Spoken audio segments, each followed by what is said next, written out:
All that success that I wanted is right there. A song I had written for Sanctus Real called Led Me was no one on the radio. Matt Hammett is the former lead singer of Sanctus Real. But on the day of the band's greatest success, all Matt cared about was his newborn son's health. 5 days after Bowen was born, he went in for his first open-heart surgery, and not long after, dealing with his son's life-threatening condition, Matt and his wife Sarah were facing a threat to their marriage. Sarah and I were just like having probably one of the worst arguments of our marriage over the phone, and she said to me, she's like, you know what? When you come home, I'm not going to have you back at the house. I'm going to move your SD out. And I just couldn't believe what I was hearing. I'm in a desperate place. God came through from Adam, Sarah, and he showed them how to handle their family struggles. And Matt's going to tell us LL about it on this episode of GPS God, People's Stories. It's an outreach of the Billy Graham Evangelistic Association. I'm Phil Fleischman. And I'm Jim Kirkland. You'll also hear from Billy Graham on Nasununtai. Jack, that is something Matt Hammett knows very well. The importance of a changed heart.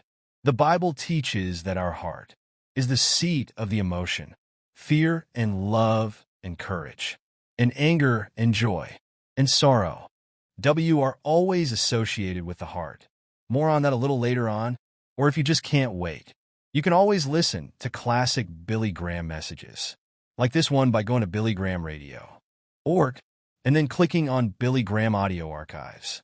What you just heard came from a message titled Heart Disease from Again. That's Billy Graham Audio Archives. And you'll find that at BillyGrahamRadio.org.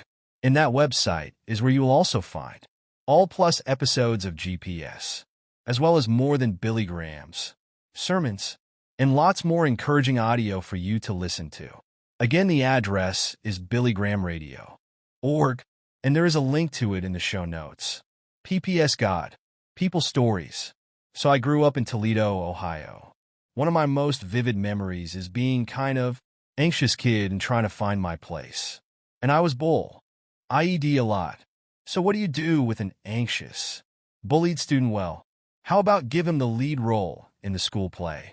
At least, that's what Matt Hammett's 4th grade teacher did at the Christian Shoe he attended. It was a pivotal moment in Matt's childhood. It was like her confidence in me and the love that she showed me really did make me feel like I found my identity, in who Christ was intended me to be, and that identity in him was whole and complete. And so that was a really formative year for me. Being in that play was just the first time of many times that Matt would perform during Gia's school years. You see, when Matt was in 10th grade, he met a guy named Chris Roman. I had this love for music, and I met him, and he had love for music too. He was actually playing his guitar when I met him in lunchroom, and I just remember going up to him and talking with him, and we decided that we would start making music together. And some of the older kids took notice of that and invited us to be part of the chapel band, which played once a week. And so we kind of got our feet wet in music, just playing in chapel band together. And then through that, realized that we really wanted more. So Matt and Chris founded the band Sanctus Real. Sanctus is Latin for holy. Drummer Mark Grohlman found that word in the dictionary. And then the guys just slapped real until the end of it to come up with the band name, Sanctus Real, and we never imagined that this band we started with a funny name in high school would be something we did for years. So really from the time I was to the time I was in this band, it was really kind of the only thing that I knew was making music and being on the road.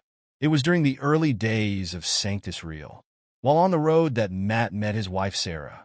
I was playing ING at a local Christian music festival, and I was backed by a merchandise table, under one of those big white tents.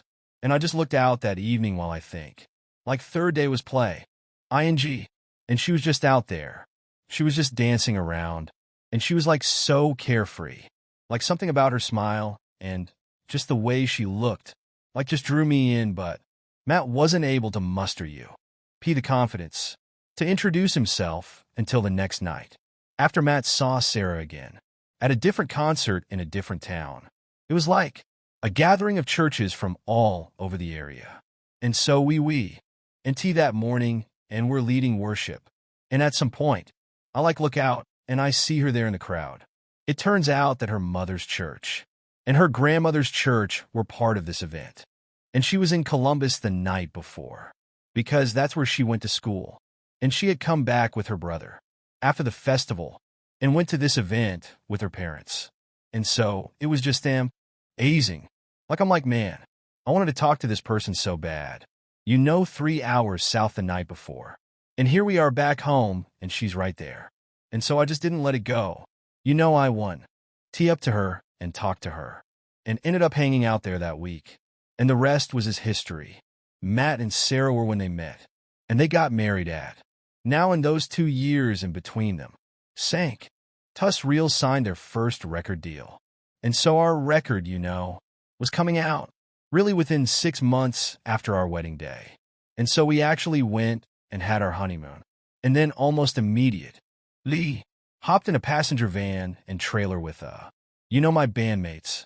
So it's kind of crazy cause. Most married people come home to an apartment. Or a new home, But for us, we came home to, the van with my stinky brothers. And so you can imagine that it was like, interesting set of circumstances to marry into for her poor girl. Interesting circumstances indeed. Matt and Sarah were excited for the doors God was opening for the band, and they loved the idea of touring and ministering together, but it wasn't exactly the best situation for the marriage to grow and flourish. The lack of space. That was really where things were hard. It wasn't just like, we didn't have privacy for intimacy, but it was also that we didn't call it hypoplastic left heart syndrome, one of the scariest things a parent can ever hear. A life-threatening heart defect. And to add to the worry, the Hammets felt like they were getting mixed messages from the doctors. We heard all kinds of crazy stuff. That he was missing, fingers and toes and could potentially have tries. To me, which is like incompatible with life. And all these different things that they were saying. And we were actually pushed at one point pretty heavily to terminate our pregnancy. And for us, that wasn't an option. And so we moved forward and believed that God had a story for Boeing. And for us with all this, which he did and so we just prayed and trusted. And then on September Bowen Matthew Hammett was born. The horror stories hadn't come true, but the left side of Bowen's heart was severely underdeveloped. And that meant he needed open heart surgery when he was only 5 days old. And that very same day, a song I had written for Sanctus Real called Led Me, about being a good father and husband, was on the radio. The craziest thing in that moment, I was thinking to myself there's this thing I've chased my entire life. This dream, and today it's at its pinnacle. I've got the song across off forma. TS. And all that success that I wanted is right there. But as I'm standing at my son's bedside, or in the waiting room while he's in surgery, all that could just go away, and I wouldn't even care. It's like a really putting perspective for me. What was important, and for the next 6 months, we really fought for Bowen's life. In fact, Bowen almost died several times during those first 6 months, and he had to have a second open heart surgery. Ultimately, Bowen survived each close call, but the trauma of almost losing him and of seeing other parents at the hospital lose their children that left Matt and Sarah devastated. Sarah and I began to grieve separately and differently. And when you're going through pain, you need places to put it. And what we didn't know then is that we were kind of placing that pain on see each other, and instead of letting our grief pull us together, it was pulling us apart. And so, we kind of started a whole new season of difficulty. Now by this time, Bowen was out of the hospital, and Madagon, back on the road, was Sanctus Real. There's one night in particular I'll never forget. And I was on the bus. We were about an hour from having our show, and Sarah and I were just having probably 1-0 the worst arguments of our marriage over the phone, and she said to me, She's like, you know what? When you come home, I'm not going to have you back at the house. I'm going to move your stuff out. And I just old believe what I was hearing. Outraged, Matt turned off his phone and threw it into his bunk. He was miserable. The man went out. They played their show, and once they were done, one of Matt's bandmates convinced him to get the phone, call Sarah, and try to work things out. So I turned my phone back on. The first text that came through my phone would have been 5 minutes after I turned it off, and it was a message from Sarah saying, "I'm sorry, I love you. I didn't mean it." I'm like, man, if I just would have, hung in there for more minutes, not gotten angry, turned off my phone and jumped into my bunk, would have spared myself. All this kind of embarrassment of crying in front of the guys and being so worried about this and having this horrible show and, all this stress. But this is what it did for me. The good that came out of that is I just realized, this can't happen anymore. What am I going to do as a man and as a leader of my home and my family to step up and fix what's broken with God's help? And that probably was one of the very first moments I realized that I needed to do one of the hardest things in my life and make a decision to step away from the band so that I could stop singing the song. Traveled around the country together for a year. During that trip, Matt began speaking at churches and sharing his family story. Matt's biggest concern these days is being a husband, Sarah, and a father his kids. But Matt's still involved with sharing the gospel. No doubt he's just not with Sanctus Real any longer. He's a speaker and contributor to a handful of different ministries focused on building Christ-centered marriages and families.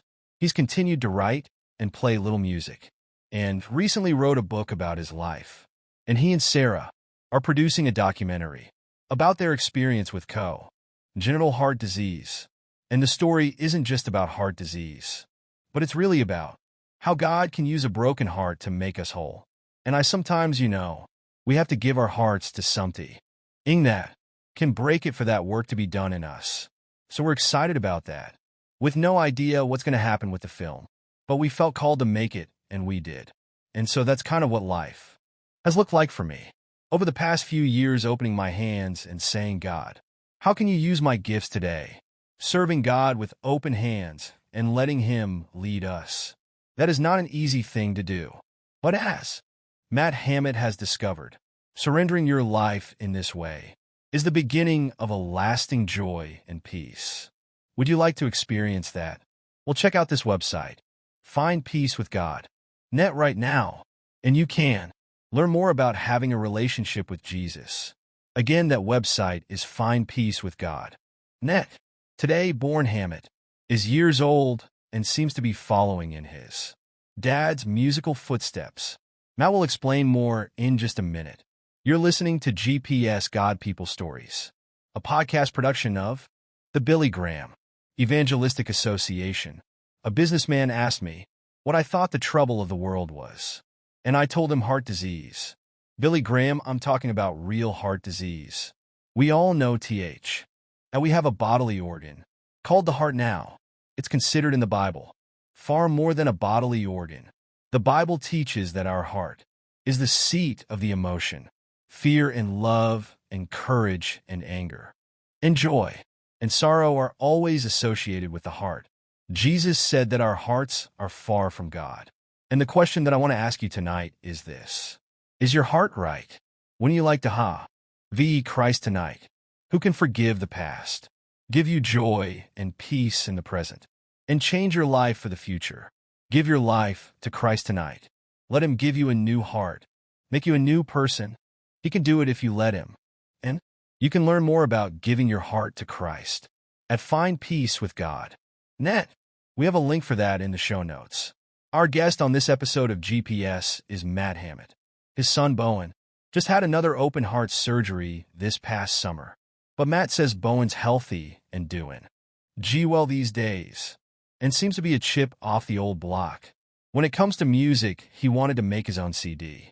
So that was incredible for us to take that time together as father and son, and actually work on songs that Bowen had written and record them. And so we actually did release those.